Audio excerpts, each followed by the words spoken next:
নমস্কার, সকলকে স্বাগত জানাই আজকের আরো একটি নতুন এপিসোডে। আমি দীপ চ্যাটার্জি রয়েছি আপনাদের সঙ্গে। রাজ্যে বিজেপি ক্ষমতায় রয়েছে, কিন্তু মনে হচ্ছে না যে বিজেপির কোনো খবর চলছে।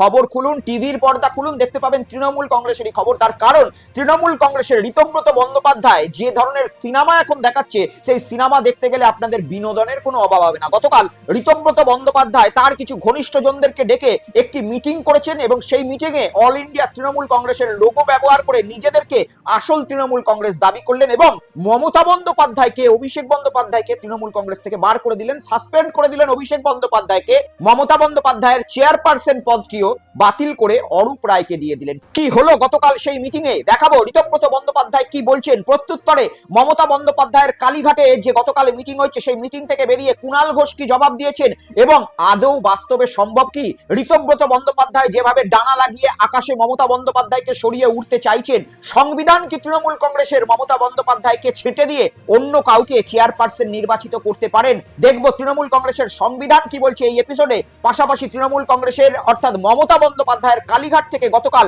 একটি নতুন কার্যনির্বাহী কমিটি ঘোষণা করা হয়েছে, যে কমিটিতে আমরা দেখব কারা কারা রয়েছে। সাথে সাথে আমরা দেখব অধীর রঞ্জন চৌধুরী তিনি গতকাল প্রদেশ কংগ্রেস নেতা হিসাবে কি বক্তব্য দিয়েছেন এবং কেন তৃণমূল কংগ্রেসের এই বিদ্রোহীরা ঋতব্রত বন্দ্যোপাধ্যায়ের সঙ্গে মিলিত হয়ে মমতা বন্দ্যোপাধ্যায়ের বিরুদ্ধে এই কাজ করছেন। একেবারে খোলসা করে তিনি রাগ ঢাক না করে বক্তৃতা দিয়ে জানিয়েছেন। এই এপিসোডে আমি আপনাদেরকে সেটাই শোনাবো। এছাড়া এই এপিসোডে আমরা দেখাবো গতকাল রাজ্যের নতুন সরকার, বিজেপি সরকারের অর্থমন্ত্রী স্বপন দাশগুপ্ত মহাশয় তিনি রাজ্যের বাজেট ঘোষণা করেছেন। আর এই রাজ্যের বাজেট ঘোষণার সাথে সাথেই সরকারি কর্মচারীদের মধ্যে আনন্দের উল্লাস। দেখাবো সেই ভিডিও, সরকারি কর্মচারীদের আনন্দ, কিন্তু সেই একই দিনে কিছু সাধারণ মানুষের চোখের জল, কান্নাও আমি আপনাদেরকে এই এপিসোডেই দেখাবো। এছাড়াও এই এপিসোডে আমি বাস যাত্রী, মহিলা বাস যাত্রীদের একটি ভিডিও দেখাবো। আপনারা সকলেই জানেন নতুন সরকার আসার সাথে সাথেই মহিলারা বাসে টিকিট ফ্রি এমনটাই ঘোষণা করা হয়েছে এবং বিভিন্ন জায়গায় সেটা কার্যকরও হচ্ছে। কিন্তু এমন কিছু ভিডিও উঠে আসছে যেখানে মহিলারা নিজেই ভিডিও করে সরকারকে জানানোর চেষ্টা করছে যে বাস কর্মীরা এই মহিলাদের সঙ্গে ফ্রি টিকিট হওয়ার জন্য কি ধরনের ব্যবহার করছে। দেখাবো সেই ভিডিও আমি আপনাদেরকে, কিন্তু তার আগে চ্যানেলটাকে সাবস্ক্রাইব করে নিন এবং কিউআর কোডটি স্ক্যান করে অতি অবশ্যই হোয়াটসঅ্যাপ চ্যানেলে যুক্ত হয়ে যান, যাতে যে কোনো ভিডিওর নোটিফিকেশন আপনাদের কাছে সঙ্গে সঙ্গে পৌঁছে যায়। তো আসুন প্রথমেই আলোচনা করা যাক তৃণমূল কংগ্রেসের দড়ি টানাটানি নিয়ে। কার হাতে তৃণমূল কংগ্রেসের ক্ষমতা থাকবে, তহবিল থাকবে, সিম্বল থাকবে, এই নিয়ে তৃণমূল কংগ্রেসের মধ্যে এখন প্রবল লড়াই চলছে। কর্মী সমর্থক তারা তো মমতা বন্দ্যোপাধ্যায়কে পূর্ণ সমর্থন দিয়ে দিয়েছেন, কিন্তু ঋতব্রত বন্দ্যোপাধ্যায়রা মানতে নারাজ। তারা বলছেন যে তৃণমূল কংগ্রেসের আসল দাবিদার আমরা। তাই তারা গতকাল এমন একটি দৃষ্টান্ত দেখালেন যেখানে কার্যত আজকে রাজ্যে প্রশ্ন উঠে গিয়েছে যে মমতা বন্দ্যোপাধ্যায় কাদের নিয়ে এতদিন ঘর করছিলেন। ঋতব্রত বন্দ্যোপাধ্যায় সমেত আরো বেশ কিছুজন যারা বিদ্রোহী বিধায়ক রয়েছেন, কিছু নেতা রয়েছেন, তারা গতকাল কলকাতার একটি বিলাসবহুল প্রাইভেট হোটেলে মিটিং করলেন এবং সেই মিটিং এ মমতা বন্দ্যোপাধ্যায়কে তাদের দাবি মতো চেয়ারপারসন তৃণমূল কংগ্রেসের পদ থেকে সরিয়ে দিয়ে অরূপ রায়কে তৃণমূল কংগ্রেসের নতুন চেয়ারপারসন ঘোষণা করা হয়েছে। আমি আপনাদেরকে দেখাবো ঋতব্রত বন্দ্যোপাধ্যায় কি কমিটি গতকাল ঘোষণা করেছেন, দেখুন।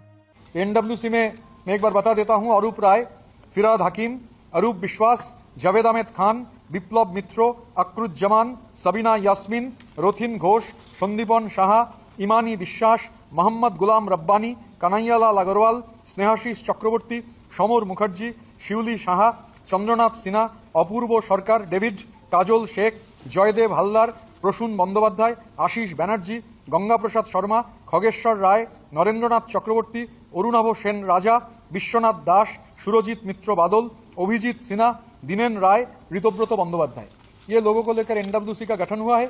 अरूप राय हमारे चेयरपर्सन है। वाइस प्रेसिडेंट के तहत फिराद हकीम, अरूप विश्वास, रथिन घोष और सवीना यास्मीन है। जनरल सेक्रेटरी के तहत जावेद अहमद खान, विप्लव मित्र, संदीपन शाह, ऋतव्रत बंदोपाध्याय है और ट्रेजरर के तहत जनाब अकरुज्जामान है। आने वाले समय में बहुत ही जल्दी राज्य कमेटी का गठन किया जाएगा। झार जिला का जिला प्रेसिडेंट, जिला अध्यक्ष हम लोग तैयार करेंगे, जिला कमेटी गठन करेंगे, हर फ्रंटल ऑर्गेनाइजेशन का लीडरशिप तैयार होगा और जो मीडिया पैनलिस्ट हमारा जो मीडिया में जाएगा, कल से ही मीडिया में हमारा पैनलिस्ट लोग जाएगा, हम पैनलिस्ट का नाम हम लोग ऐलान कर देंगे, पब्लिक कर देंगे। ধরুন আপনি একটা বাড়ি করেছেন এবং সেই বাড়িটাতে ভাড়াটিয়া এনেছেন, আর একটা সময় এমন হলো যে ভাড়াটিয়ারাই আপনাকে বাড়ি থেকে লাথ মেরে বের করে দিয়ে বলছে এই বাড়িটি আমার। অনেকটা তৃণমূল কংগ্রেসের এই যে নাটক চলছে সেই নাটকটা এই ধরনেরই মনে হচ্ছে। মমতা বন্দ্যোপাধ্যায় ছাড়া যদি বিজেপির কোনো নেতাকেও জিজ্ঞেস করা হয়, সিপিএম এর কোনো নেতাকেও জিজ্ঞেস করা হয়, এক বাক্যে বলবে যে মমতা বন্দ্যোপাধ্যায় ছাড়া তৃণমূল কংগ্রেস বা তৃণমূল কংগ্রেস মানেই মমতা বন্দ্যোপাধ্যায়। সিম্বল যাই হয়ে যাক, মমতা বন্দ্যোপাধ্যায় যেখানে থাকবেন তৃণমূল কংগ্রেসের ম্যাক্সিমাম 90% কর্মী সমর্থক তারা কিন্তু মমতা বন্দ্যোপাধ্যায়ের দিকেই ভোটটা দেবেন। আর এই কথা ঋতব্রত বন্দ্যোপাধ্যায়রা জানেন না। তারা দীর্ঘদিন মমতা বন্দ্যোপাধ্যায়ের ছবি ব্যবহার করে দল চালিয়ে এসেছেন, কিন্তু তারপরেও এই ধরনের দৃষ্টান্ত তারা দেখাচ্ছেন যে মমতা বন্দ্যোপাধ্যায়কে চেয়ারপারসনের পদ থেকে সরিয়ে অরূপ রায়, যাকে কলকাতার বাইরে হাওড়ার বাইরে কেউ চেনে বলে কর্মী সমর্থকরা, আমার তো ধারণা নেই, আপনারা কি বলছেন সেটা আপনারা কমেন্টস করে জানাবেন। সেই ব্যক্তি ন্যাশনাল অল ইন্ডিয়া তৃণমূল কংগ্রেসের চেয়ারপারসন কি হতে পারে, নাকি শুধুই মাত্র নিজেদেরকে ইডি সিবিআই থেকে বাঁচানোর জন্য এই ধরনের নাটক করছেন ঋতব্রত বন্দ্যোপাধ্যায়রা? কারণ খুব ভালো মতনই যে সোশ্যাল মিডিয়ায় এরা পোস্ট করছে, সেই সোশ্যাল মিডিয়ার যে কমেন্ট সেকশন রয়েছে সেখানে এই মানুষগুলো যখন কমেন্টস করবেন তারা দেখতে পাচ্ছেন যে একটা মানুষের কোনো রকম সমর্থন নেই। তারা মমতা বন্দ্যোপাধ্যায়কে যেভাবে অপদস্থ করার চেষ্টা করছেন তারপরেও এই জিনিসগুলো করছেন। আর এই যে প্রশ্ন উঠছে, এই প্রশ্নের মধ্যে একেবারে শিলমোহর লাগিয়ে দিয়েছেন প্রদেশ কংগ্রেসের প্রাক্তন সভাপতি অধীর রঞ্জন চৌধুরী মহাশয়। তিনি গতকাল প্রেস কনফারেন্সে একটি বক্তব্য করেছেন এবং সেখানে একেবারে খোলামেলা রাগ ঢাক না করে এই ঋতব্রত বন্দ্যোপাধ্যায় ঘনিষ্ঠ তৃণমূল কংগ্রেস যেটা করছে সেটাকে ইডি সিবিআই সিআইডির হাত থেকে বাঁচার জন্যই অন্যতম প্রক্রিয়া পরিষ্কারভাবে তিনি জানালেন। আমি আপনাদের স্ক্রিনে সেই বক্তব্য রাখছি, দেখুন। তৃণমূলের মধ্যে একটা অংশ দিদির সঙ্গে থাকবে যারা কিছু পরোয়া করে না, যা হয় হবে, কোথায় আর যাবো। আর আরেকটা অংশ যারা বিজেপি শেল্টার চাই কিন্তু বিজেপি নিতে চায় না, কারণ বিজেপি মনে করে এদেরকে না মানে কোভিডের ছোঁয়া লেগে যাবে, তাদেরকে তৃণমূলের বিদ্রোহী দলে ঢুকিয়ে দিচ্ছে। এই হচ্ছে গল্প। তৃণমূলের বিদ্রোহী দলটা কি বিজেপির কাছ থেকে বাঁচার জন্য একটা সেফটি ভাল্ব। আবার বলছি আমি, তৃণমূলের বিদ্রোহী গোষ্ঠীটা হচ্ছে বিজেপির হাত থেকে বাঁচার সেফটি ভাল্ব। বিদ্রোহী শিবিরে ঢুকে গেলে তদন্ত হবে না, বুলডোজার চলবে না, জেল খাটবে না, সিআইডি আসবে না, সিবিআই আসবে না, ইডি আসবে না, এই কটা গ্যারান্টি আছে। অর্থাৎ তৃণমূলের বিদ্রোহীরা ঢুকে যাও, গ্যারান্টেড বিজেপির কাছ থেকে আক্রমণ আসবে না, সরকারের কাছ থেকে আক্রমণ আসবে না। অথচ সরকার থেকে সরাসরি নেবে না, কারণ তারা কোভিড রুগী, ছোঁয়া লেগে যাবে। তাই হিসাবে এটাকে কোভিড তৃণমূল বললে খারাপ হয় না, কোভিডে আক্রান্ত তৃণমূল কংগ্রেস। তাই সেখানে তারাই যাবে যাদেরকে বিজেপি নেবে না। যখন চেষ্টা করা হলো বিজেপি বিজেপি বিজেপি, অনেক এমএলএ অপেক্ষা করলো, লাইন লাগালো বিজেপির সঙ্গে। তৃণমূলের অনেক এমএলএ অনেক নেতা ভোটের পথে লাইন লাগাচ্ছে বিজেপির সঙ্গে। বিজেপি যারা তোদের নিয়ে বদনাম হয়ে যাবে আমাদের, বরং সেফটি ভাল্ব রাখা আছে সেখানে যাও। তৃণমূলের অনেক নেতা সেই সেফটি ভাল্বে ঢুকে যাবে, সরাসরি বিজেপি নেবে না তাদেরকে। বিজেপি নিজের ঘাড়ে চোর বদনাম নিতে চায় না। চোর চোরটা বাটপাট যত আছে এই সেফটি ভাল্বের মধ্যে ঢুকে যাও। লক্ষ্য করে দেখবেন এই সেফটি ভাল্বের মধ্যে যা ঢুকে যাচ্ছে কোভিডে আক্রান্ত তৃণমূল, সেখানটা কিন্তু সিআইডি ইডি সিবিআই কোনো মামু যাচ্ছে না, বুলডোজার সব বন্ধ। খেয়াল করে দেখবেন আপনারা। লোকসভার প্রাক্তন বিরোধী দলনেতা, দীর্ঘদিনের সাংসদ এবং বর্ষিয়ান রাজনীতিবিদ অধীর রঞ্জন চৌধুরী প্রকাশ্যে রাগঢাক না করেই তৃণমূল কংগ্রেসের এই বিদ্রোহীদেরকে কোভিড রোগী হিসাবে তুলনা করে দিলেন। এবং কোভিড রোগী কাদের কাছে? বিজেপির কাছে বলতে চাইছে। আসলে অধীর রঞ্জন চৌধুরী যেটা বলতে চাইছেন যে বিজেপির সঙ্গে এরা যোগাযোগ রাখছে, কিন্তু বিজেপির যে নীতি আদর্শ, কর্মীদের যে ভরসা রয়েছে সেই ভরসার বিরুদ্ধে গিয়ে বিজেপি এই সমস্ত তৃণমূল কংগ্রেসের কোভিড রোগীদেরকে নিতে চাইছে না বা ডাইরেক্ট দলে ঢোকাতে চাইছে না। তার জন্যই এরা একটা বি টিম হিসাবে তৈরি করে তৃণমূল কংগ্রেসের বিদ্রোহী গ্রুপ ঘোষণা করছে, এটাই দাবি করছেন অধীর রঞ্জন চৌধুরী। বহু বর্ষিয়ান নেতা, দীর্ঘদিন পলিটিক্স করছেন। আপনারা কি একমত অধীর রঞ্জন চৌধুরীর সঙ্গে? সত্যিই কি ঋতব্রত বন্দ্যোপাধ্যায়রা নিজেদের পিঠ বাঁচানোর জন্য, সম্পত্তি বাঁচানোর জন্য, ইডি সিবিআই এর হাত থেকে নিজেরা বাঁচতেই বিজেপির সঙ্গে এই ধরনের ঘটনা ঘটিয়ে কাজ করছেন? আর অধীর রঞ্জন চৌধুরী বাবুর বক্তব্যটা যদি আমরা মিথ্যাই ধরে নিই, যদি এমনটা নাই হয়ে থাকে, তাহলে ঋতব্রত বন্দ্যোপাধ্যায়রা কিসের ভরসায় আগামী দিনে তৃণমূল কংগ্রেসকে এগিয়ে নিয়ে যাওয়ার দাবি করছেন? নেতা কোথায়? তৃণমূল কংগ্রেস হোক কিংবা ভারতীয় জনতা পার্টি হোক কিংবা কংগ্রেস পার্টি হোক, একটা আদর্শগত নেতা প্রত্যেকটা দলেরই প্রয়োজন রয়েছে। তৃণমূল কংগ্রেস মমতা বন্দ্যোপাধ্যায়ের উপর ভিত্তি করে তৈরি বা ভোট নিয়ে থাকে মানুষের কাছ থেকে। বিজেপি এখন নরেন্দ্র মোদীকে সামনে এগিয়ে রেখে ভোট নিচ্ছে নিজেদেরকে, রাহুল গান্ধীকে এগিয়ে নিয়ে সামনে থেকে ভোট নিচ্ছে কংগ্রেস। এটাই তো বিভিন্ন পলিটিক্যাল পার্টির নীতি নির্ধারণের অন্যতম জায়গা। কিন্তু আজকে ঋতব্রত বন্দ্যোপাধ্যায় বন্দ্যোপাধ্যায়, তাদের সামনের মুখকে ববি হাকিম, যিনি মিনি পাকিস্তানের কথা বলেছিলেন, তাকে বাংলার মানুষ আজকের দিনে মেনে নেবেন, যিনি হাত পেতে টাকা নিয়েছিলেন, মেসি কাণ্ডের জন্য গোটা কলকাতার নাক কাটিয়ে দিয়েছিলেন অরূপ বিশ্বাস, তিনি নেতা তৈরি হবেন আগামী দিনের তৃণমূল কংগ্রেসের? নাকি রবীন্দ্রনাথ চট্টোপাধ্যায়, যিনি কাটোয়ার বিধায়ক ছিলেন, তিনি নেতা তৈরি হবেন আগামী দিনে, কিছুদিন আগেই যিনি পুলিশের হাতে গ্রেপ্তার হয়েছিলেন? নাকি ঋতব্রত বন্দ্যোপাধ্যায়, যার এই যে ভিডিও আপনাদের স্ক্রিনে চলছে, কুণাল ঘোষ তার এক্স হ্যান্ডেল থেকে ছেড়েছিলেন, এই ভিডিও আজকের দিনেও টাটকা? তাহলে তৃণমূল কংগ্রেসের এই ঋতব্রত ঘনিষ্ঠ যারা রয়েছে, তাদের আগামী দিনের নেতাকে, কাকে দেখিয়ে ভোট চাইবেন, কাকে দেখিয়ে কর্মী সমর্থকদের মিছিলে ডাকবেন, এটাই তো সব থেকে বড় প্রশ্ন হয়ে যাচ্ছে। কিন্তু তবুও তারা এই কার্যকলাপ ঘটাচ্ছে, তার মানে অধীর রঞ্জন চৌধুরী সাহেব যেটা বলছেন সেটাই তো বাস্তবে প্রতিস্থাপিত হচ্ছে বা বাস্তবে সত্যি হিসাবে প্রমাণ হচ্ছে। আপনাদের কি মতামত আপনারা কমেন্টসে জানান। অন্যদিকে গতকাল তৃণমূল কংগ্রেস থেকে অভিষেক বন্দ্যোপাধ্যায়কেও সাসপেন্ড করা হয়েছে। না, মমতা বন্দ্যোপাধ্যায়ের কালীঘাটের তৃণমূল কংগ্রেস নয়, যেটা নির্বাচন কমিশনে রেজিস্টার্ড রয়েছে সেই তৃণমূল কংগ্রেস নয়, এই দ্বিতীয় একটা তৃণমূল কংগ্রেস তৈরি হওয়া সেই তৃণমূল কংগ্রেস থেকে অভিষেক বন্দ্যোপাধ্যায়কেই সাসপেন্ড করে দেওয়া হয়েছে। অদ্ভুত এক রাজনীতি চলছে। তৃণমূল কংগ্রেসের আসল দল থেকে সাসপেন্ডেড এক বিধায়ক ঋতব্রত বন্দ্যোপাধ্যায়, তিনি তৃণমূল কংগ্রেসের অরিজিনাল দলের একজনকে সাসপেন্ড করছেন। আর এই বিষয়ে যখন প্রশ্ন করা হলো মিডিয়ার তরফ থেকে, দেখাবো কি বলছেন ঋতব্রত বন্দ্যোপাধ্যায়।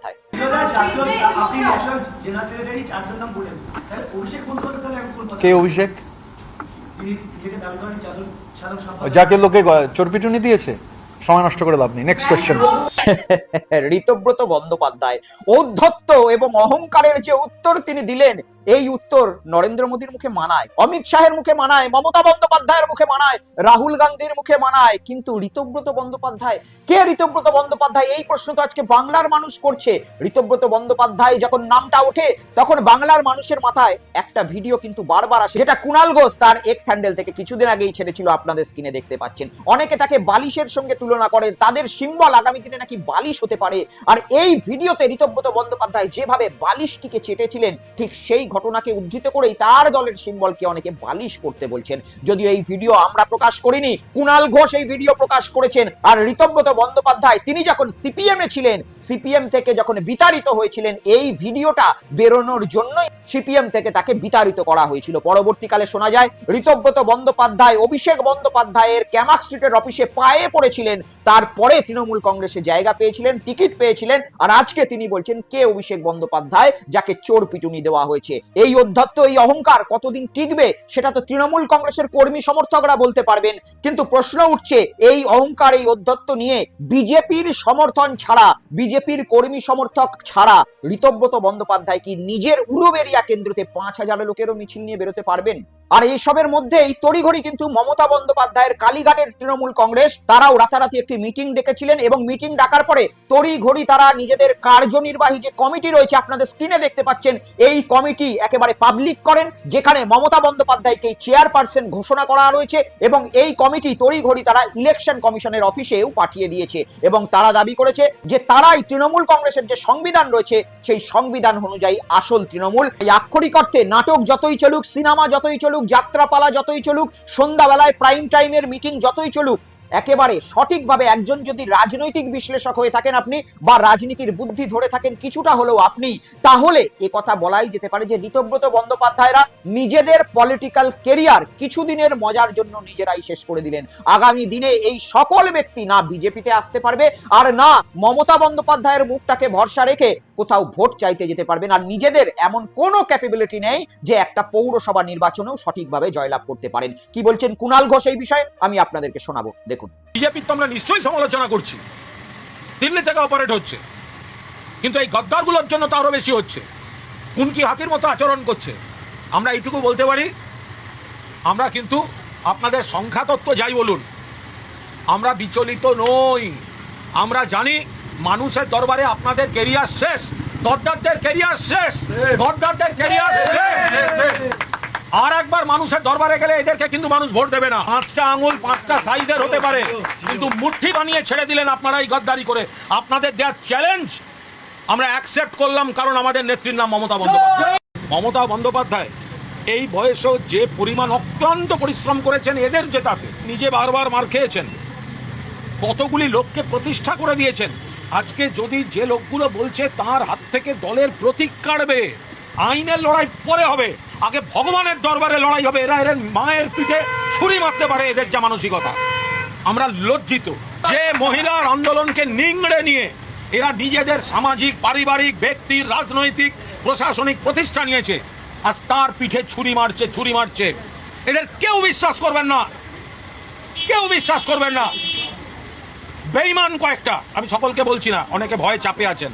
আমরা হতে পারি, আপনাদের দেখে মনে হতে পারে সংখ্যায় কম, ওদের সঙ্গে প্রচুর বেঈমান থাকতে পারে, ওদের সঙ্গে চাপে পড়ে যাওয়া এমএলএ এমপি থাকতে পারে। আমরা গর্বিত আমাদের সঙ্গে একজন মমতা বন্দ্যোপাধ্যায় আছে। এই চাটন ঋতু একটা সিপিএম থেকে লাথি খাওয়া মাল, তাকে অভিষেক ব্যানার্জি দয়া করে পায়ের কাছে আশ্রয় দিয়েছিল, বা তারা বলছে নাকি বহিষ্কার। জোক অফ দ্য সেঞ্চুরি, প্রহসন মানিয়ে দিচ্ছে রাজনীতিটাকে। আমরা পরিষ্কার বলছি যে কয়েকজন নেতা ব্যক্তি স্বার্থে বসে কোনো কিছু ঠিক করে দিতে পারেন না। তৃণমূলের সম্পদ সাধারণ মানুষ এবং সাধারণ কর্মীরা, যার নেত্রীর নাম মমতা বন্দ্যোপাধ্যায়। মমতা বন্দ্যোপাধ্যায় মানে তৃণমূল, তৃণমূল মানে মমতা বন্দ্যোপাধ্যায়। এই মহিলার জীবন বাজি রাখা সংগ্রামের উপর দাঁড়িয়ে এই তৃণমূল কংগ্রেস জন্ম নিয়েছিল। তাতে প্রতিষ্ঠিত হয়েছেন এই লোকেরা, যারা আজকে মা মাটি মানুষ ভুলে গিয়ে একটা হোটেলে অন্য দলের হাতে তামাক খেয়ে যারা তৃণমূলের পিঠে ছুরি মারতে যাচ্ছে। যাই হোক, নজর আমাদের থাকবে এবং টাইম টু টাইম আমি আপনাদের আপডেট দিতে থাকবো। কুণাল ঘোষের বক্তব্য অনুযায়ী আগামী দিনে সত্যিই এরা নিজেদের পলিটিক্যাল কেরিয়ারটাকে নিজেরা একেবারে কিছুদিনের মজার জন্য শেষ করে ফেললেন, কিংবা ওই অধীর রঞ্জন চৌধুরীর যে বক্তব্য, নিজেরা এত নোংরামি করে রেখেছে যে বিজেপির হাত থেকে বা ইডি সিবিআই এর হাত থেকে বাঁচার জন্য এই ধরনের নাটক করছে। তারা জানে যে নিজেদের পলিটিক্যাল কেরিয়ারটা আজকে খিল্লির জায়গায় পৌঁছে গিয়েছে। যাই হোক, এ সমস্ত কিছুর ঊর্ধ্বে উঠে গিয়ে আমি আপনাদেরকে এবারে দেখাই যে গতকাল বিধানসভায় বাজেট অধিবেশন পেশ হয়েছে এবং নতুন অর্থমন্ত্রী মাননীয় স্বপন দাশগুপ্ত মহাশয় তার নিজের বাজেট পেশ করেছেন নতুন সরকারের, এবং সেখানে রাজ্য সরকারি কর্মচারীদের জন্য ডিএ ঘোষণা করা হয়েছে। আর সেই ডিএ ঘোষণার পরেই রাজ্য সরকারি কর্মচারীদের অফিস থেকে একটি চিত্র আমি দেখাচ্ছি যে কি আনন্দ সেই সমস্ত সরকারি কর্মচারীদের। দেখুন।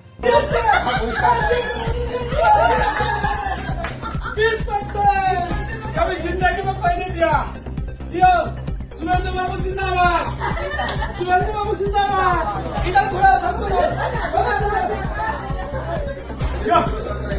शांति मिला। সত্যি আনন্দের হওয়ার কথা। আমিও যদি সরকারি কর্মচারী হতাম আমিও আনন্দ পেতাম, আর আপনাদের মধ্যে যারা সরকারি কর্মচারী রয়েছেন বা আপনারা যদি সরকারি কর্মচারী হতেন আপনাদেরও নিশ্চয়ই এইভাবেই আনন্দ হতো, এই নাচ গানা হতো। একেবারে বাড়িতে ঢোকার সময় খাসির মাংস নিয়ে ঢুকতাম, কিংবা কচি পাঁটা দেখে একটু ঝোল খেতাম আজকের দিনে, কারণ ডিএ ঘোষণা হয়েছে। যদিও এই ডিএটি আগামী অক্টোবর মাস থেকে পাওয়া যাবে, অর্থাৎ পুজোর মাসে সরকারি কর্মচারীদের কেনাকাটার ক্ষেত্রে একটু বেশি মাইনে বাড়লো, এটাই বলা যেতে পারে। আনন্দের বিষয়, আনন্দ করছেন, অনেকে নাচাগানা করছেন, কিন্তু আনন্দের বিপরীতে একটা দুঃখও রয়েছে। আপনারা জানেন, কোথাও যদি দিন হয়ে থাকে তাহলে পৃথিবীতে কোথাও রাতও হয়ে থাকে, আর কারুর যদি আনন্দ হয়ে থাকে কোথাও চোখের জলও পড়ে থাকে। আর এই চোখের জলটাই গতকাল বেশি নজর কেড়ে নিল এই আনন্দের থেকে। আমি দেখাবো আপনাদেরকে একটি ভিডিও যেখানে কিছু মানুষের চোখের জল, যখন কিছু মানুষ আনন্দ করছে সেই দিনেও পড়ছে। তার কারণ তাদের সমস্ত কিছু আজকে হারিয়ে গিয়েছে। কারুর মাইনে 45,000 থেকে বেড়ে হয়তো 50,000 হচ্ছে, আর কারুর সারা জীবনের যে ইনকাম, যে সঞ্চয়, সেটাও ধূলিসাৎ হয়ে যাচ্ছে। দেখুন।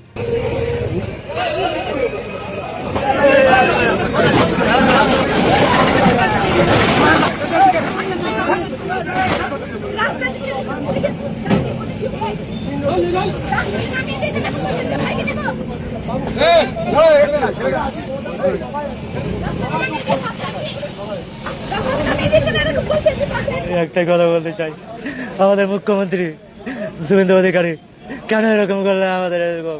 আমরা তো যেটা চাইনি কখনো, আমরা খুব গরিব, আমার বাপ মা এখানেই থাকতো, আমাদের জন্ম এখানেই, আমাদের সেই কাজ করলো, আমরা কোথায় যাবো? অসহায় পরিবার, আমরা এখানে প্রায় 50 বছর থেকে আছি, 40-50 বছর থেকে। আমার বাবা মা এখানে থাকতো, আমার 2 বোন, আমি একা ভাই, 3 ভাই বোন মিলে এখানে থাকতাম। 2 বোনের বিয়ে দিয়েছি খুব কষ্ট করে, লেবারি করে কোনো রকম করে দিন যাপন করি। বাবা মারা গেছে, ছোট 7 বছর মারা গেছে, মা প্যারালাইসিস হয়ে মারা গেছে। এখন কোথাও জমি জায়গা নেই, আর আমাদের কোনো স্থায়ী নেই। এইটা কোনো রকম করে ঘরটা বানিয়েছি, লেবারি করে সারাদিন মাত্র 500 টাকা পাই। একদিন না কাটতে পারলে খেতে পাবো না, কোথায় যাবো? আমার বাড়ি এটা, আমার তো দোকান না, আমি কোথায় যাবো? বাড়ির মাথা গুজার মতো জায়গাটুকু ছিল, এই টাইমে 500 টাকা ইনকাম করে খেটে শুধু পেটে খাওয়া হয়, জায়গা কেনা যায় না, জায়গা কিনতে পারবো না, অতটা সামর্থ্য নাই এখন। এটাই চাই যে সরকার আমার কিছু করুক, আমি মরে যাবো না হলে। 50 বছর ধরে এরা বাস করছেন, অর্থাৎ সিপিএম তৃণমূল, কেউ এদের মুখের হাসিটা কাড়েনি, কিন্তু এদের মুখের হাসি কেড়ে গেল রেলের জায়গা থেকে এদেরকে উচ্ছেদ হওয়ার জন্য। সেই ছোট্ট শিশুটি যে ড্যাব ড্যাব করে তাকিয়ে দেখছে এটা কি হচ্ছে, আমি তো জন্মের পরে এরকম কিছু দেখিনি, কিন্তু আজকে সেই শিশুটি, এই প্রবল বর্ষার দিন আসছে, চারিদিকে মুহুর মুহুর বজ্রপাত হচ্ছে, কিন্তু এই শিশু কোথাও খোলা মাঠে হয়তো জলে ভিজবে অথবা বজ্রপাতেই হয়তো নিজের জীবন শেষ করে ফেলবে। কিন্তু সরকার এদের কথাটা ভাবলেন না। যাদের 45,000 টাকা মাইনে, তাদের মাইনে 50,000 টাকা করে দেওয়া হয়েছে, অত্যন্ত খুশির খবর। কিন্তু এদের জীবনের দায়িত্ব, এটাও তো একটা সরকারের কাজ। এরাও তো ভোটাধিকার প্রয়োগ করেছে, হয়তো এরা বিজেপিকেই ভোটটা দিয়েছে এবং একাধিকবার এরা সরকারের জন্য হয়তো পাল্টানো দরকার এই স্লোগানটাও গিয়েছে। তাই সরকার কেন এদের কাছ থেকে মুখ ফিরিয়ে নিচ্ছেন? ডিএ যারা পেয়েছেন তারা তো সত্যিই খুশিতে আজকে আনন্দ করছে, কিন্তু এদেরও তো একটু আনন্দ করার, বেঁচে থাকার সুযোগ দেওয়া দরকার। মাননীয় সরকারের কাছে আমাদের আবেদন থাকবে যে এই বিষয়গুলো একটু দেখুন, পুনর্বাসন দিয়ে তবেই এদের ঘর থেকে উচ্ছেদ করুন। না হলে এই যে মহিলারা রয়েছে এরা কোথায় বা নিজেরা স্নান করবেন, কোথায় বা নিজেদের অন্যান্য কাজকর্ম করবেন, এটাই তো ভেবে ভয় লেগে উঠছে আজকের যা সমাজের ব্যবস্থা। শুধু তাই নয়, আপনারা জানেন যে রেলে নতুন ফাইন করা হয়েছে। রেলে যদি কেউ হকারি করে কিংবা ভিক্ষাও করে থাকে তাহলে 2000 টাকা করে রেল কর্তৃপক্ষ ফাইন করবে, না হলে আরপিএফ ধরে তাদেরকে অ্যারেস্ট করে নিতে পারে। আর এই ভয়ে গরিব বৃদ্ধরা যারা রেলে হকারি করে, কেউ বাদাম ভাজা, কেউ ভুট্টা ভাজা বিক্রি করে খেত, তারা বিক্রি করতে পারছে না, রেলে যেতে পারছে না, উঠতে পারছে না। দেখুন, ট্রেনে উঠলে ফাইন করছে। কি বিক্রি করো দেখি, একটু হাত উঁচু করো।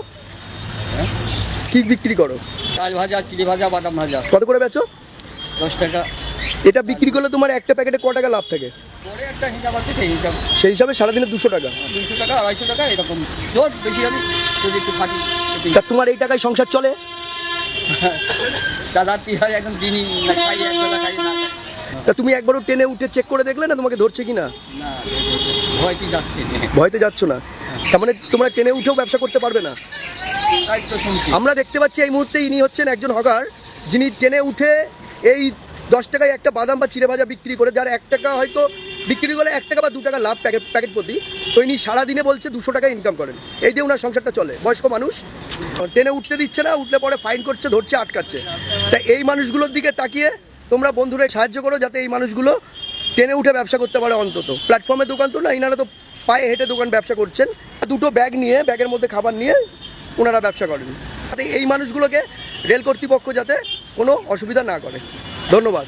অর্থাৎ অনেকেই বলছেন যে গরিবের সরকার নয়, এটা বড় লোকের সরকার, সরকার তেলা মাথায় তেল দিচ্ছেন। আর এই কথা গতকাল বলতেও শোনা গেল বেশ কিছু মানুষকে, যারা ক্যামেরার সামনে এসে রাগঢাক না করে, ভয় না পেয়ে ওপেন ভাবে বললেন যে সরকারটা বড় লোকদের জন্য চলছে। দেখুন, এটা বড় লোকদের সরকার। ওতে পেপারে দেখছো দুদিন অন্তর 5 কোটি টাকা, 15 কোটি টাকা, 10 কোটি টাকা সব বিক্রি হয়ে যাচ্ছে নেতাগুলো। এগুলো হচ্ছে সব হচ্ছে সরকার বড় লোকদের, গরিবদের কোনো সরকার নেই। গরিবদের যদি সরকার হতো না, গরিবদের কথা আগে ভাবতো। গরিবদের কথা আগে ভাবতো। মুসলিম হলেও আমাদের ভালো থাকতে খারাপ হয় নেই, আর ওনার ভালো করে নিয়েছে আজকে আমাদের এই পরিস্থিতি। আমরা কোনো ঢাকার বলে কিছু করতে হবে না, এখন ডিবিটি লিংক করলেই হয়ে যাবে। এই সিএ করো, এই এটা করো, এই ভোট হওয়া ভোটগুলো কাটিয়ে কাটিয়ে যাচ্ছে, তাহলে আমরা কোথায় যেয়ে পড়বো বলো? ঘর ভাঙবো না সিএ করতে দেবো, না ডিবিটি লিংক করবো, না রেশন কার্ড তোমার দিতে যাবো, কোনটা করবো আমরা? ঠিক আছে, আমরা আমরা এইরকম ভাষায় দেবে তা আমরা ভাবতেই পারিনি যে এরকম পেটে লাথি মারবে আমাকে। ধন্যবাদ। এটা গরিবদের সংসার না, এটা মানে গরিবদের হচ্ছে ইয়ে না, ঠিক আছে, সরকার না, এটা বড় লোকদের সরকার। ওতে পেপারে দেখছো সরকারি কর্মচারীদের ডিএ বৃদ্ধি হয়েছে, খুশির খবর, কিন্তু সাথে সাথে এরাও সরকারের নাগরিক, এদের জন্যও কিন্তু সরকারের কিছু ভাবনা চিন্তা করা দরকার। এর আগের সরকার তারা কিন্তু ঠিকমতো ডিএ দিতে পারেনি, কিন্তু ডিএ না দিলেও সামাজিক সুরক্ষাগুলো রেখেছিল, যাতে এই মানুষগুলো উচ্ছেদ হয়ে যেতে হয়নি, কিংবা দুবেলা দুমুঠো অন্তত অন্ন এদের পেটে যাচ্ছিল। উল্টো দিকে সরকারি কর্মচারী, তাদের মাইনে হয়তো দ্বিগুণ হয়ে যায়নি, তাদের পেটেও ঠিকমতো খাবার পৌঁছাচ্ছিল, অর্থাৎ একটা ব্যালেন্স ছিল। কিন্তু এই ব্যালেন্সটাই আজকের দিনে ভেঙে যেতে দেখছি, এবং কিছু মানুষ রাস্তায় গড়াগড়ি খাচ্ছেন, আর কিছু মানুষ খাসির মাংস, মটন বিরিয়ানি খাচ্ছেন। আসুন এরপরে আমরা এক দিদির ভিডিও দেখাই, যে ভদ্র মহিলা গতদিন একটি ভিডিও প্রকাশ করেছেন যেখানে সরকারি বাসে বিনামূল্যে পরিষেবা তো দেওয়া হচ্ছে, বাজেটে 500 কোটি টাকা ধার্যও করা হয়েছে, কিন্তু সরকারি বাসগুলো যারা ফ্র্যাঞ্চাইজি নিয়ে চালায় তারা কিন্তু এখনো পর্যন্ত বেশ কিছু জায়গায় মহিলাদেরকে একেবারে নাস্তানাবুদ করে দিয়ে যাচ্ছে। আমি একটি ভিডিও আপনাদেরকে দেখাবো, সেই ভিডিওতে কি বলছেন ভদ্র মহিলা, এই ফ্রি বাস পরিষেবার জন্য তাদের কতটা অসুবিধার সম্মুখীন হতে হচ্ছে শুনুন। এই সরকারি বাস ফ্রি করে দিয়েছে মেয়েদের জন্য, এরকম ফ্রি করার কি দরকার? আজকে লিটারালি আমার 5:45 একটা বাস ধরার ছিল, 6টা এখানে বড়জোড়াই হচ্ছে বাসটা 6টার পরে।